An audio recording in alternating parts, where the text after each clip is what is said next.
euh, avec une paralysie des nerfs oculomoteurs et une plaie au niveau de la région sourcilière. Nous avons également le tétanos avec diplégie faciale de l'Averno. C'est une paralysie faciale bilatérale qui est secondaire à une porte d'entrée médiofrontale. Ensuite, on a le tétanos localisé des membres. Il faut noter que également toutes les formes localisées ils peuvent se généraliser secondairement. Pour le diagnostic positif, sur le plan épidémiologique, on a l'absence de vaccination, la porte d'entrée qui n'est pas non traitée ou bien manipulée de façon sceptique.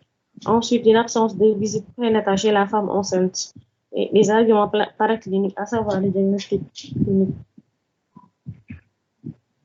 Pour le diagnostic différentiel, chez le nouveau-né, il faut savoir différencier le tétanos avec la méningite néonatale, des convulsions hyperpyrétiques, une hémorragie cérébro-méningée, la tétanie du nouveau-né, euh, le paludisme congénital, également les troubles métaboliques tels que l'hypoglycémie et l'hypocalcémie. Chez l'enfant, devant le trismus, avec comme diagnostic différentiel, nous avons l'arthrite temporomaxillaire, le phlegmon amygdalien, l'intolérance aux neuroleptiques.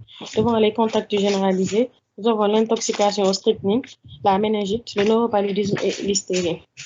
Pour le diagnostic étiologique, le clostridium, concernant le germe, on peut dire que le clostridium tétani ou bien le bacille de Nicolaï, c'est une bacille gram positive, anaérobie stricte, sporulée, tellurique, ubiquitaire, qui, qui est présent occasionnellement dans de nombreux intestins de mammifères, ainsi que dans les sols et des sédiments d'eau douce ou bien salée à travers le monde. Pour les portes d'entrée, il peut s'agir de portes de plaies récentes, telles que les piqûres par des clous ou bien des écorchures.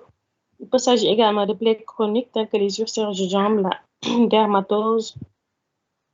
Il peut s'agir également de plaies médicales, à savoir un abcès cutané, une otite, une injection intramusculaire avec, avec du matériel essuyé, les plaies chirurgicales, les pratiques traditionnelles, la porte d'entrée également ombilicale chez le nouveau-né de mère qui est non vacciné. Pour le terrain, euh, le tétanos survient le plus souvent chez les personnes qui sont non ou bien mal vaccinées, ou bien chez les nouveau-nés qui sont nés de mères non vaccinées contre le tétanos. Pour les facteurs favorisants, nous avons l'absence de vaccination, la pauvreté, la persistance des pratiques à risque, la difficulté d'accès aux structures de soins et une mauvaise couverture sanitaire. Comme traitement, le but du traitement consiste à éradiquer le germe, neutraliser la toxine circulante avant sa fixation sur le système nerveux et lutter également contre les effets de la toxine déjà fixée. Pour les moyens, d'abord, nous avons les moyens symptomatiques avec l'isolement sensoriel à l'abri de la lumière du bruit, l'alimentation hypercalorique et hyperprotidique, la sédation avec le diazépam à 0,5 avec le diazépam 0,5 à 1 mg par kilo par jour. Ensuite, avec le phénobarbital à 3 mg par kilo par jour, le nursing, le traitement des complications. Le traitement également des complications. Avec